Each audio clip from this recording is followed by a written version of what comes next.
to another session on Father-Son theology. I'm Harold Eberle. I wrote a book entitled Father-Son Theology. I hope you've had an opportunity to read through it. This session, I'll be talking about the nature of creation. That's volume 3 in the book Father-Son Theology. I'll be taking much material from volume 3, but I won't be covering everything, of course, so I encourage you to read that. But also by dialoguing about it, I might be able to bring a different perspective that helps people understand what is written in the book, okay? Again, as in other sessions, I'm using this whiteboard up here because I find a diagram that's very helpful. First of all, I have a line drawn across the center, dividing the top half from the bottom half. This line is a timeline. I have the year 2000 at this end, year 0 at this end, and then I put a little cross here to represent when Jesus died on the cross. We all know he died, resurrected, but then after Jesus died, Christians communities were developing, but there was a gradual migration out of Israel, and as the Christians migrated because of persecution, because of evangelistic work, they came into the Greco-Roman world, that the Greek Empire and then the Roman Empire. It was a world which had a Greek culture and a Roman government, into which Christianity came out of Israel, out of Hebraic thought, and comes into this world. Historians understand that this is the foundation of Western Christianity. So below this line, I'm trying to explain with diagrams the development of Western thought and Western Christianity. It leads to classical theology, and the word classical comes from the idea that it developed during classical antiquity. Classical antiquity is the period when the Greek and Roman empires ruled around the Mediterranean Sea. Christianity comes into the world at that time, and classical theology developed. This classical theology dominated Christianity, but then in the western part of the world, it divided at the Protestant Reformation beginning around the 1500s. But John Calvin is the one I've talked about most often in these sessions because his theology is built on classical theology more than any other. Classical theology tends to develop an image of God as judge and dictator. In contrast, up here, we're trying to develop our understanding of God and his relationship with this world through reading the Bible without Western thought. Reading the Bible in its Hebraic context in which it was written. What we end up with is an understanding of God as more as a father. And so this is what we're referring to as Father-Son theology versus classical theology.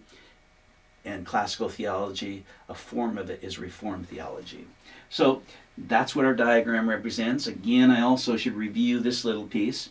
At the foundation of classical theology, and in fact, Western society. Western society started with the Greek Empire, Roman Empire, going throughout Europe, and covering into North America, and then spreading around the world, especially through our educational systems.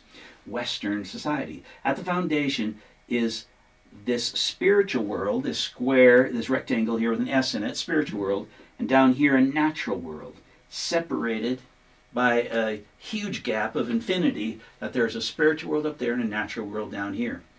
That's a very logical progression of thought for primitive peoples, and it actually developed over 1,000 years before Plato, the concept of a dualistic worldview, two different worlds. There's a spiritual world and a natural world, dualistic, two-parted.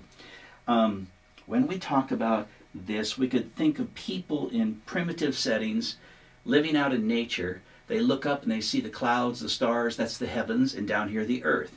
That's a very natural division, the heavens and the earth. And it settled in many people groups, many cultures around the world because of their close tie to nature. The very foundation, they have this two-part world. But now the Greeks and the people before the Greeks, they developed thoughts along this, and one of them is that the natural world is in cyclic time, that everything happens over and over. People tied to nature are always aware of time in cyclic patterns. They see sunrise and sunsets, the moon goes around, people live and they die. Rainy season comes, rainy season goes, everything is cyclic. Well, the people preceding the Greeks came to think of time as cyclic in a negative sense, that everything in this natural world is trapped in time. It just happens over and over and over again. So coming up to Plato now, Plato takes these thoughts, builds on these thoughts, and says, well, that spiritual world must be the realm of God, the realm of the perfect. Therefore, it must not be limited to this thing called time. So he assigned the characteristic of timelessness to the spiritual realm. He said this spiritual world is timeless, having nothing to do with time, and down here is the natural realm, very distant. So these are the 3 points that help us understand the foundation of Western thought. There are 2 worlds. Time is bad. Therefore, the spiritual world is timeless. That's how they developed. In contrast, up here, we have, in other sessions also, described the foundation of a worldview built on the Bible. If you were going to build your worldview just on the Bible without reading it through Western thought, you could start in Genesis 1:1. In the beginning, God created the heavens and the earth. Creation. I'm putting this box up here to represent creation. Of course, creation is not shaped like that, but I'm trying to show in a containment God created something. He created the heavens and the earth. Next thing to notice is he created the heavens and the earth. Plural, heavens and the earth. Plural, heavens. Heaven is not something distant way up here. In classical thought, Western Christianity, people tend to think that heaven is way up there. They associate the spiritual world that Plato envisioned, and as Christianity developed, they started thinking of the spiritual world as heaven, a timeless realm way up there, and it's uncreated. It's where God has always existed, and God only created this world down here. But if we start with the Bible, God created the heavens also. In order to diagram that, if you could imagine this rectangle as a plane, flat plane, I'll put an N, natural realm, and then another plane behind it. So one is superimposed upon the other, this one being a spiritual plane. But we can't even stop there.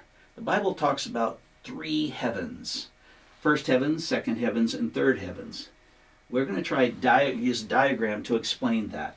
So if the first plane is the earth, represents, the natural realm, I could draw the earth right here. God created the heavens and the earth. Heavens, in 3 different heavens the Bible refers to. The first heavens is if you're standing on earth, everything you see above you is the first heavens. This is biblical Hebraic thought. You look up in the clouds, the stars, it's all the heavens. That's the first heavens. Well, the third heavens, I'm going to reach to the plane in the back, that's the realm of God, the throne room of God. Paul says he was taken to the third heavens, he was taken to the throne room of God. But there's also a second heavens. And the second heavens is the spiritual world between the natural and God's third heavens. That spiritual dimension that is in the same place. It's right here, but it's invisible, yet it's not in God's throne room. We don't know how these things are connected. They might be different dimensions. They could be related somehow that is beyond our understanding. All we know from Genesis 1:1 is in the beginning God created the heavens and the earth. And we are trying to talk about the nature of creation, nature of the world around us. Well, if we're going to build that from the Bible, we've got to start with a biblical foundation, not with the ancient Greek foundation.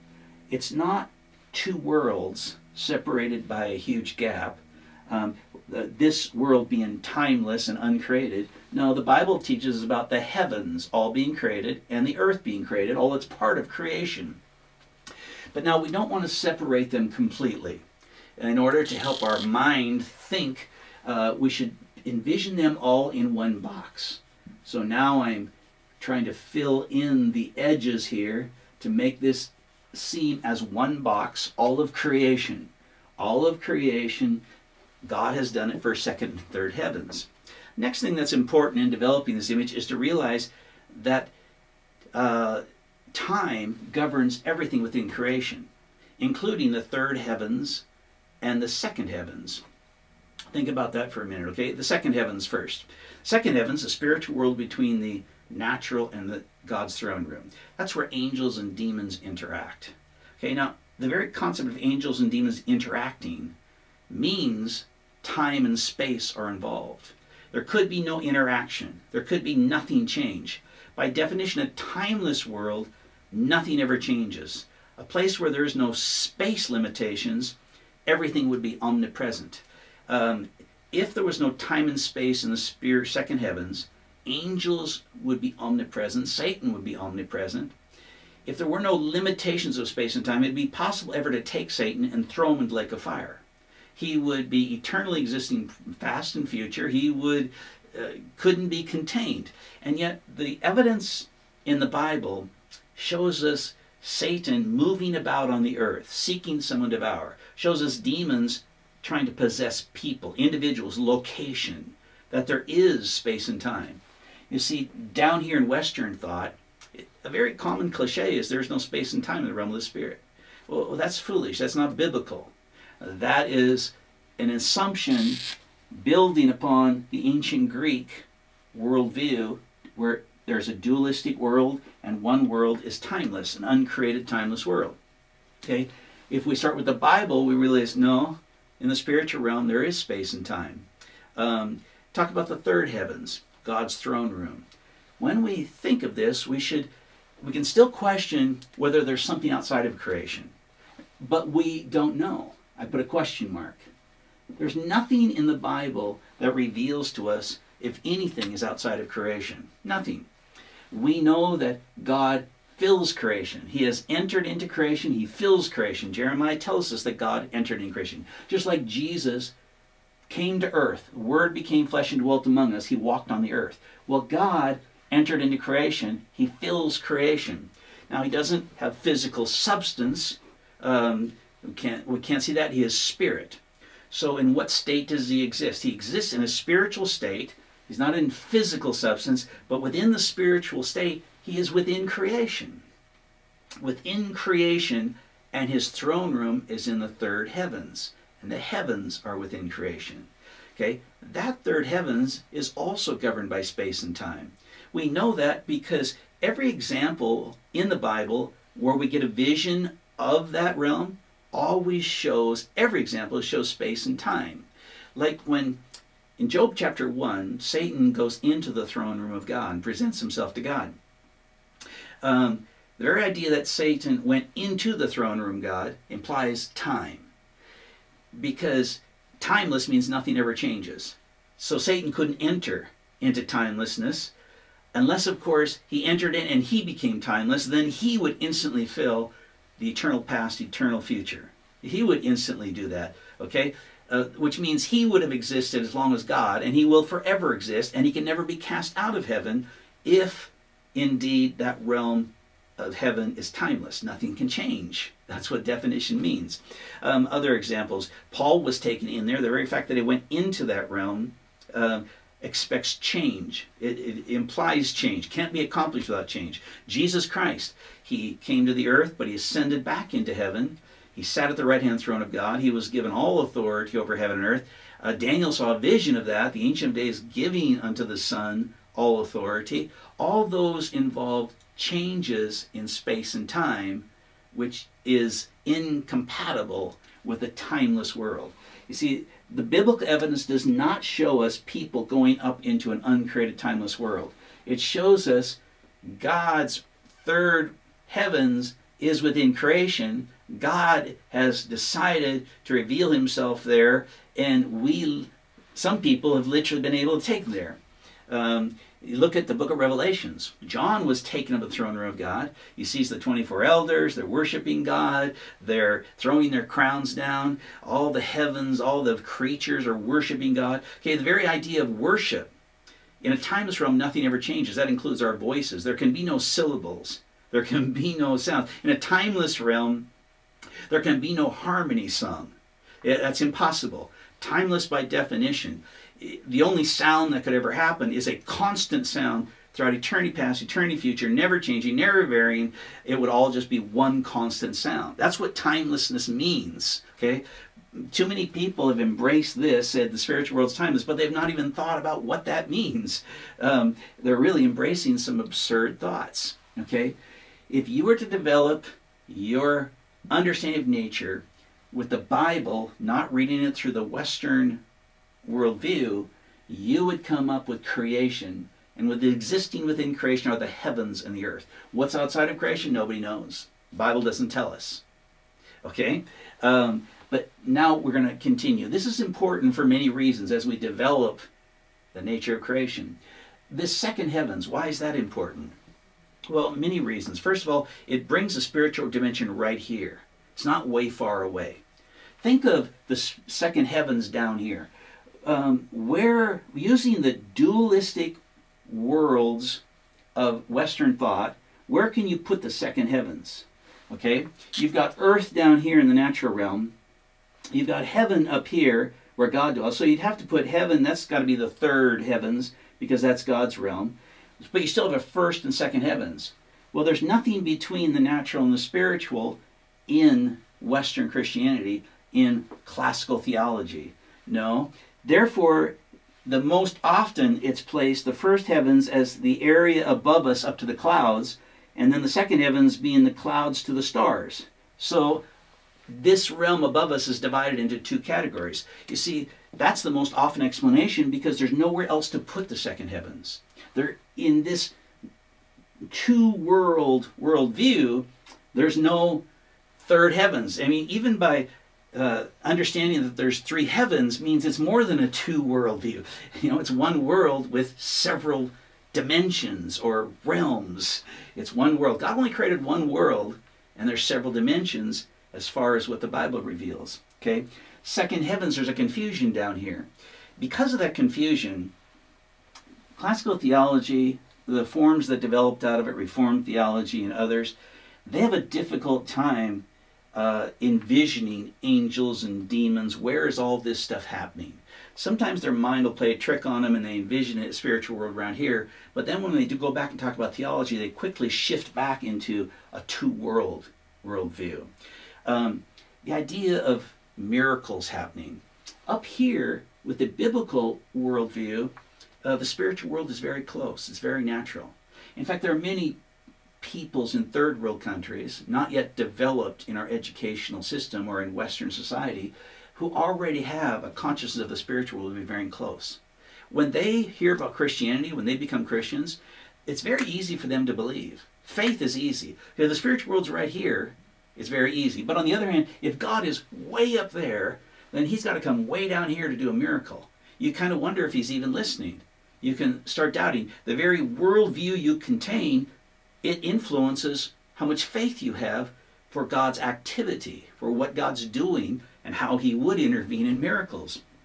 This is also important, having the right biblical worldview, because there are a huge awakening in Christianity outside the Western world right now. It's the Western world that has this dualism. Other places, like China, the people are raised, their culture is, there is a spiritual world right here.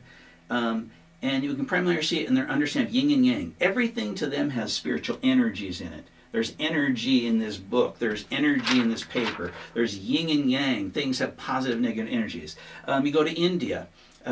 They're raised, especially in Hinduism. There's gods here. There's all thousands of gods all over. They're conscious of the spirit realm. It's kind of like stepping back into primitive societies, like tribal people. They would see, well, there's a spirit in the mountain, there's a spirit in the river, there's a spirit in that tree. A consciousness of the spiritual realm. You see, it's only when people come into Western education that there's gradually a disappearance of the spiritual realm in their thoughts. They may flip into a moment when they're thinking of a spiritual realm between the two, but they immediately go back because Western culture has two worlds in its foundation, and it's therefore hard for Western trained people to believe in miracles in the same ways as their cultures. We can see this difference in how some people, like in China, Christians right now, are not wanting Western Christians to come to China, because they realize the more Western Christians come and teach them, the more they lose faith for miracles, the more they lose some vitality in their Christianity. That Christians can be highly educated in Western society, and yet what they bring somehow diminishes what the Bible has really wants them to believe. the whole idea about seated with Christ in heavenly places. Is it easier to conceive of that with a Western worldview or with a biblical worldview? The Western worldview, seated in heavenly places, you imagine your spirit leaping out of your body, extending up, way up there to Jesus sitting on a throne, and you're seated with him. Well, that's a stretch. Up here, with a biblical worldview, the third heavens is not way up there. It's right here. It's just another dimension. It's there. I'm seated with Christ. When I open my heart up to Jesus, literally a contact was made right here. So there's these dynamics going on where a biblical foundation for a worldview does have implications. And right now, there are Christians around the world, where Christians exploding beyond the Western world, who are there realizing they don't want our Western Christianity because it is somehow choking a belief system that they believe is more biblical than our form of Christianity. That's one of the reasons we spend so much time with all of this. Not only is it about seeing God as Father versus a judge and dictator, but it's an entire package of vital biblical Christianity. Okay, still go on a little bit with this, okay? We have now laid the foundation for the nature of creation. We're looking at this is creation rather than this. Next, we could ask, and we explain it in the book, why creation? Why did God do this? What was the purpose? Well, if you have classical theology, then there's certain characteristics you assign to God. And we've explained this in other sessions, the first one being timelessness, that God is timeless. If he exists in this timeless world, God's timeless. Also that he's immutable. He never changes. Okay, also that he's impassible. And we've explained these under the session of the nature of God. Impassible. I don't want to go through the definitions or explain where they came from anymore. God's omnipotent. And we could go through all of these attributes and characteristics. But just to quickly review, these came not from Christianity. They were already based within Greek philosophy before Christianity was even in existence. They were already in the Greek concept of God. If you embrace these characteristics, along with the other characteristics that we assign to God in classical theology, like self-sufficiency, transcendence, unknowability, incomprehensibility, if you assign that, the logical implication of why God created is for his own glory, for his glory. Why did God create? In fact, why does God do anything he wants? For his own glory. There are scriptures that definitely show creation declares the glory of God. For the heavens and earth declare the glory of God. Classical theologians will use these scriptures to try to support their view that God does everything for his own glory. They will say, well, look, the stars tell of his glory. But you see, that's really bad hermeneutics, a bad use of the Bible. Yes, creation declares the glory of God, but that doesn't mean that was the reason God created. They have arrived at this purpose for his own glory because of the concept of God they've already developed. I put some of the characteristics here, but in the nature of God session, I also explained that they conceive of God radiating out all of his attributes. This concept was added through a guy named Plotinus. Plotinus is known as the father of Neoplatonism. He took Plato's teachings, added some things to it, reworked it, and one of the things, he envisions God radiating out his attributes.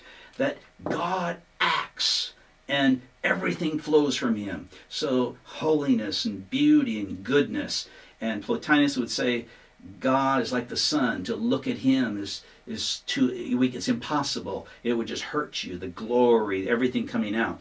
Well, if God is the giver, not the receiver, he's self-sufficient. That means he gets nothing from anybody. He's self-sufficient. He has it all. There's nothing he can ever get to improve according to a God who has these attributes. He's self-sufficient is what they say. Therefore, God gets nothing from what he does. It's simply an expression of what flows out of him. It's his glory. It's because things flow out of him, he created. Because he is the giver. Because that's who he is, he does it for his own glory. There is no other greater purpose with classical theology than for God's glory. And again, I say there are scriptures they use to try to support this, like the heavens declare the glory of God. But a verse like that does not say that's the reason God created it. It simply says, no, that's the outcome of creation. The heavens do declare the glory of God. I would like you to reconsider this. And the reason is, like here in Colossians, there's an important scripture that kind of opens things up. And this isn't the only place, but it is really profound. In Colossians chapter 1, verse 16, for by him all things were created. This is by Jesus. By him all things were created, both in the heavens and earth, visible and invisible, thrones and dominions or rulers and authorities. All things have been created through him and for him. Okay, we know Jesus is co-creator with the Father. They created together. In the beginning, God created the heavens and the earth. Okay, well, within that, we understand the Father, Son, Holy Spirit. But this assigns a purpose.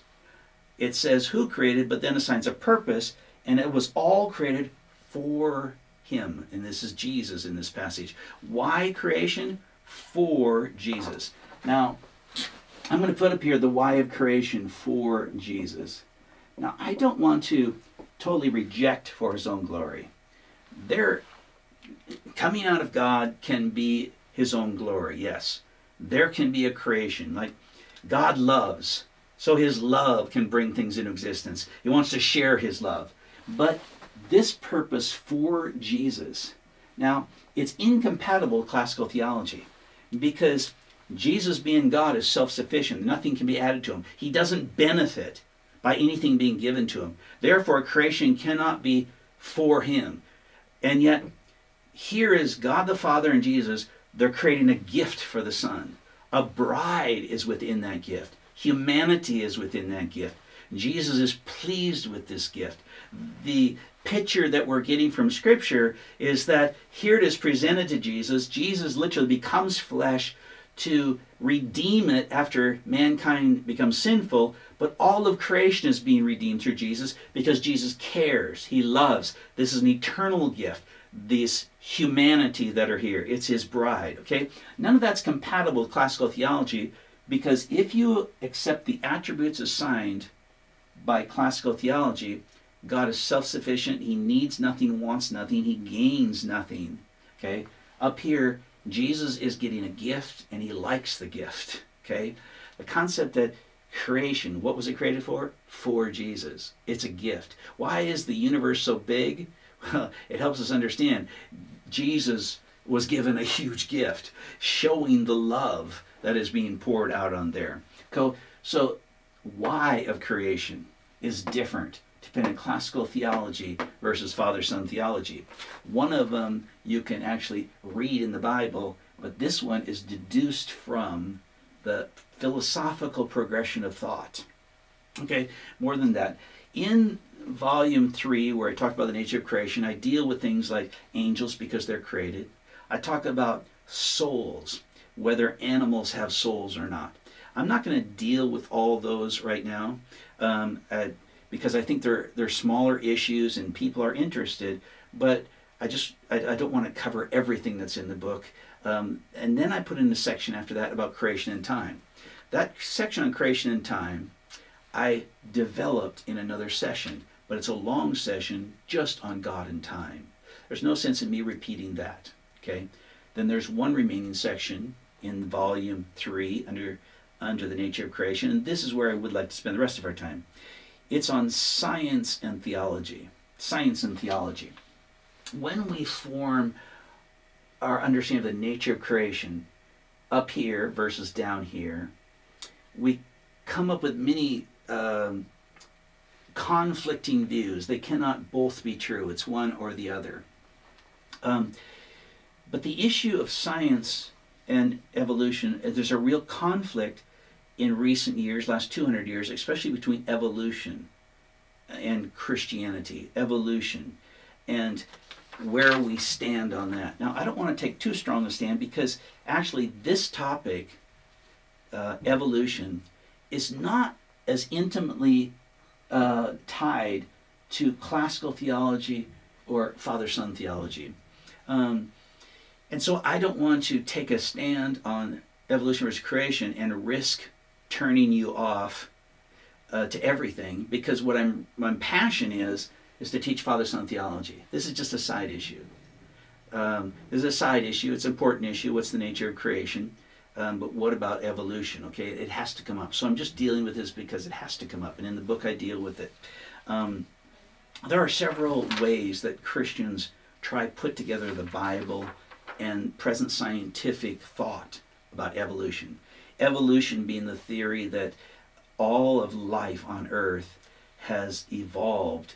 It started as one single cell that has multiplied and become diverse throughout time. That's a theory of evolution. All of life has evolved until we have what we presently have today. Now, there's, first of all, at each end of the spectrum, there's two extremes. There is evolutionists who can still be Christian, but they don't take the book of Genesis literally. There are Christians who have jumped all the way and embraced evolution to the extent where they say the creation account in Genesis is simply a poem. It's not, has no literal value to it. That's at one end of the spectrum. But they can still be Christian. They can still love Jesus with all their heart. At the other end of the spectrum are creationists. Creationists take Genesis 1 literally. They believe that God created everything in 6 literal days, about 4000 BC. If you were to follow the genealogies back, it would take you to about 4000 BC, about 6,000 years ago. Now, sometimes they'll argue whether it's 6,000 or 10,000 years ago. There's a little space for variation, but even 10,000 is just recent history compared to evolutionary thought, which sees billions of years. Okay, so at the two extremes, we've got Christians who have embraced evolution, and they're usually called theist, creation theist. They believe that God used evolution to bring life into existence. So they've embraced the whole scientific understanding of evolution, but they see God as the force behind it. Creationists, on the other hand, see God so active that we take Genesis literally. Now, to give you a little introduction, it is my background. My first college degree was in science, in the field of biology, so I'm well acquainted, because at that time in my life, I was a creationist, strict creationist, and I spoke at several significant places, universities, arguing the creationist position, even debating with some people, some solid leaders about it. That's how committed I was to the creationist view. But through the years, I've softened a little bit. Of course, I believe God created. Of course, I believe Genesis chapter 1. But there are some things that have, through the years, just adjusted my thoughts some. Now, let me talk about that. In between creationism and theistic evolution, there are ways that Christians try to synchronize the Bible and evolution. One of them is the day-age theory. Okay, the day-age theory says that each of the 6 days of creation isn't literally 24-hour period, but it's an age of time. That indeed God created, but one day is as 1,000 years. They're saying God in Genesis 1 didn't mean a day as 24 hours, but just a period of time. And it could have been millions of years. And the first day was millions of years. The second day was millions of years. That's one way that Christians try to reconcile the Bible's account with present-day evolutionary theory. So that allows them to see the earth as very, very old, evolution happening, and yet this Genesis account being still true, but we're extending the word day. Now, that's one way to do it. I'm troubled in one sense. They argue that the word day in Genesis 1 actually does not mean a literal 24-hour period, and that is true. The word in the Hebrew language, day, can mean a longer period of time. But that argument still isn't very good, because in Exodus chapter 20, in verse 11, there the Hebrew word for 24-hour period day is used, and it says in 6 days God created the earth. You can't get around Genesis 20 verse 11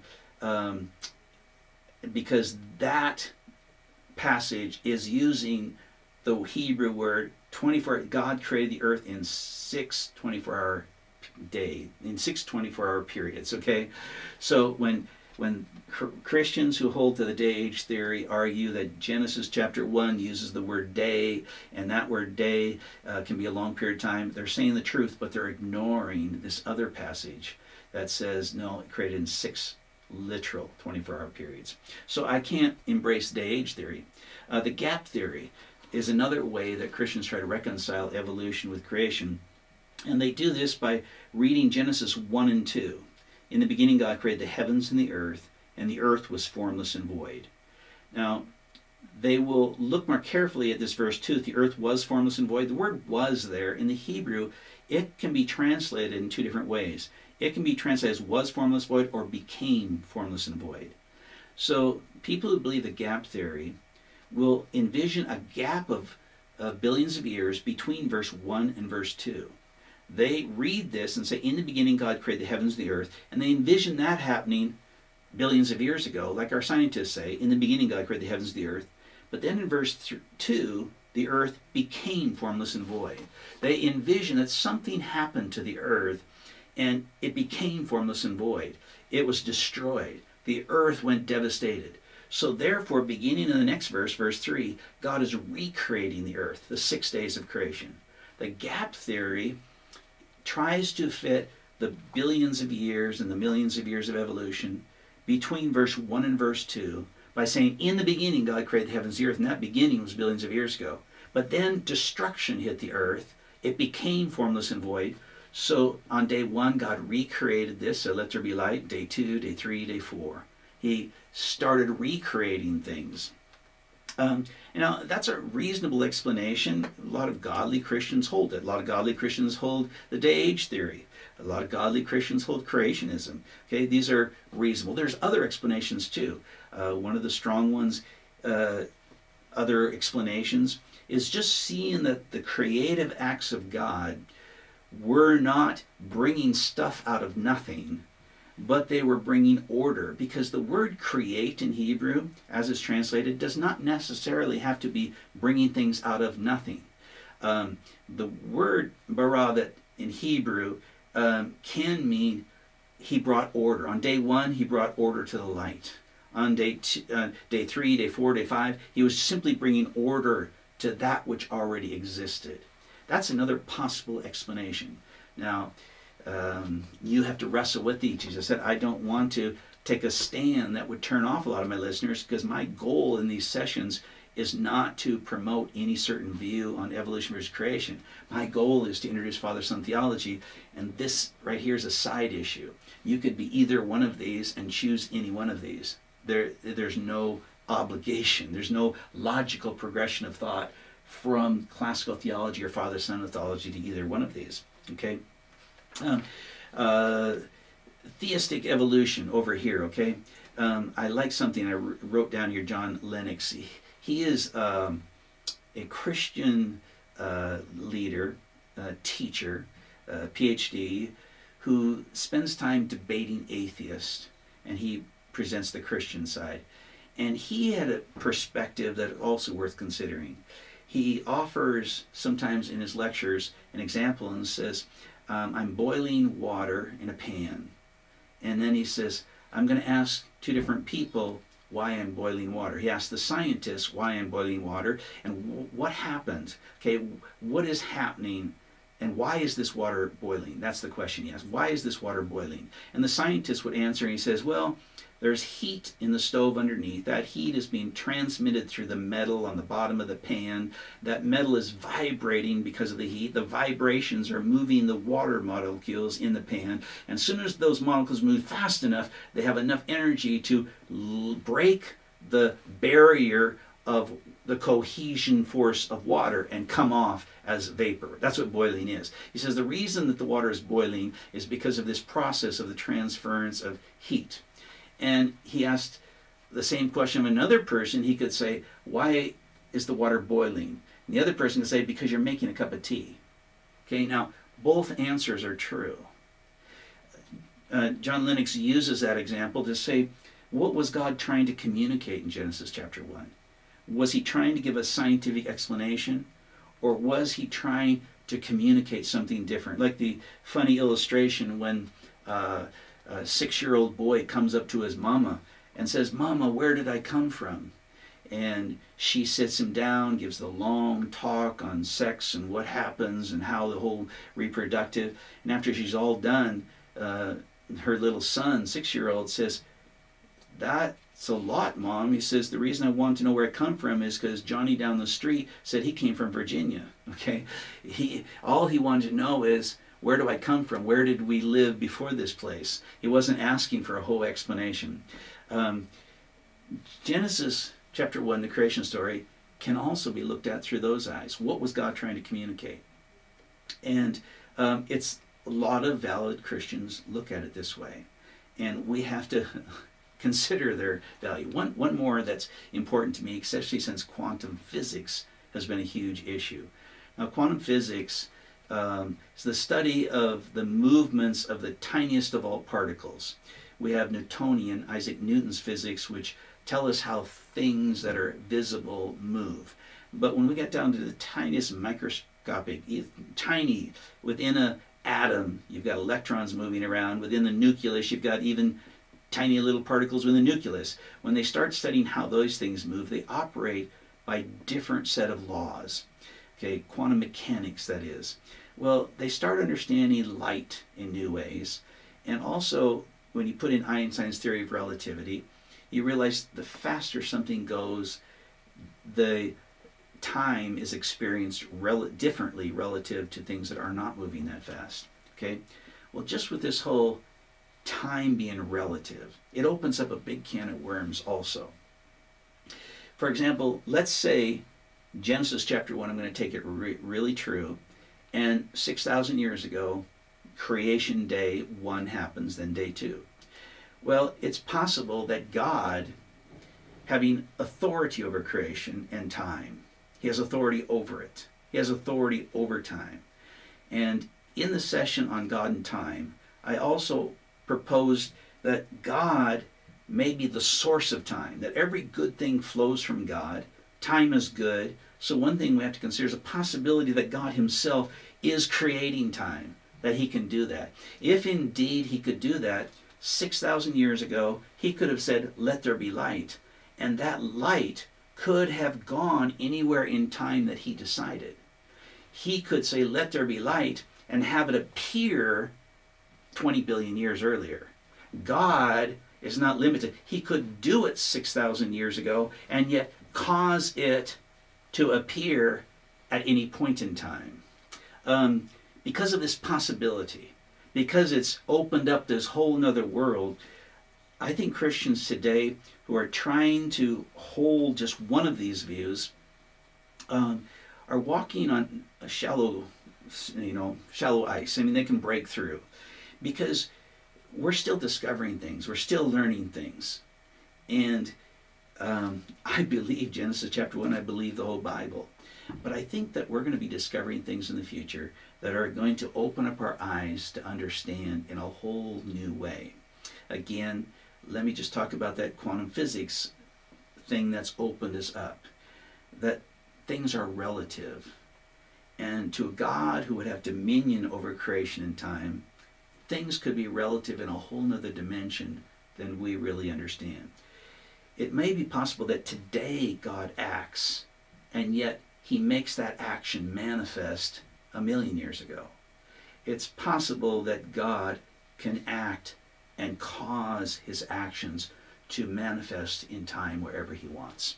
So I'm saying there's another chance that Genesis chapter 1 is literally true as the creationists say, and yet 6,000 years ago, when he spoke these things into existence, he made them manifest 1,000,000,000 years ago, 20 billion years ago, 5 billion years ago, whenever he so sovereignly chose to do. I'm not offering that as the answer. I'm saying there are different ways that Christians address this. We need to respect our brothers and sisters and how they understand this. One final note on this before we quit. I teach in the book on the nature of creation about the force of life. To me, this is very important. When God spoke things into existence, he then calls forth plant life, animal life, then of course Adam and Eve. In the creation of plant and animal life, he speaks. Our understanding of God's speaking is that his words will continue to produce until they've accomplished all that he said. So when God said, let the earth produce vegetation, he released power from his mouth, and here we are thousands of years later, plants are still reproducing. When he calls animals forth, here we are thousands of years later, and animals are still reproducing. The power to reproduce. What's this force that's in life that causes the wild animal to get out of bed in the morning and go look for food? What is the force of life that causes the plants to dig its roots into the ground and reach up to the sun? What is the force of life that causes spiders to spin their web? It's more than watching what they do. It's asking the question, what's causing them? What's the push behind living things? Living things, like plants, are absorbing chemicals and rearranging billions of chemicals in specific orders to create something. They are bringing order, pulling in oxygen and carbon dioxide, sunlight, retaking that and restructuring it and overcoming, or at least in a closed system, overcoming the power of entropy within a closed system. So they're arranging things. Evolution teachers who are strictly evolution say, well, it's just mutation followed by natural selection. That natural selection has caused the weak to die, and therefore there's a gradual emergence of that which will reproduce. That doesn't answer it for me. To me, there's more to life than that. When I look at life, I have to identify a push. There is something driving it. And I have to trace it back to the voice of God. That when God spoke, there is a power in life itself. There is one glory of the birds, one glory of the fish, there's a glory of things created. Well, there is something beyond natural explanations within life itself. Therefore, the naturalistic evolutionary explanation is not enough. It's not logical to me. I accept a force of life that says evolution is good as a theory of biological development, but not as a theory of origins. I do not think evolution can accurately explain how things originated. It doesn't, there's not enough push in a positive direction from one cell all the way to what we have today. It doesn't make sense to me that natural selection mutation could give that. However, there is a push in living things. I think that push came from the breath of God, the will of God, to release into it. His spoken word causes things to come to life, to reproduce, to go out and get food. And therefore, there is some development that a bird can have small areas of evolving into other varieties of bird. Fish can evolve into other tribes of fish. Within God's definition of kinds, as defined here, they reproduce after their own kind. It seems pretty obvious looking at biology that there is evolving within kinds. However, the concept that you can explain all of life through the theory of origin, to me, is lacking. But I think we're trying to make decisions too early. You know, 200 years ago, we didn't have any of these thoughts. 200 years from now, science may look like childish play. We are still holding this book in our hand, knowing that it is given to us by God. I believe that the truths are going to unfold more and more clearly every day in the future, and it's going to become so profound that nobody can deny it. Okay, that's where I'm going to close this session, okay? We've been talking about the nature of creation. I do believe that there is a push in living things. That's part of the nature of creation. There's several other things talked about in the book. I haven't addressed them all, but I just want to close here. Bless you. Look forward to you watching another session. You can always make comments and questions. I hope to spend time with some of your questions. God bless you. You have a great day.